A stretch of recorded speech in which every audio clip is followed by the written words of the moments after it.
مثلا ما امروز مجدد داریم داروهای این بچه رو میزنیم، اسمش گوشتیم خرما و من استوری گوشتم برای تهیه داروهای این بچه و شهروز و بقیه. متاسفانه فقط 2 نفر 2 تا 50 تومن کمک کردن.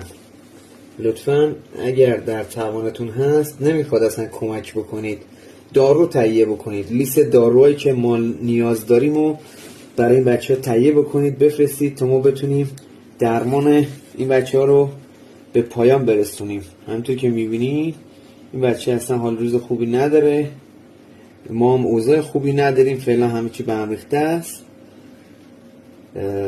به کمکتون نیاز داریم دیگه. لطفاً تو تهیه دارو حمایت بکنید بچه های آسیب دیدم رو.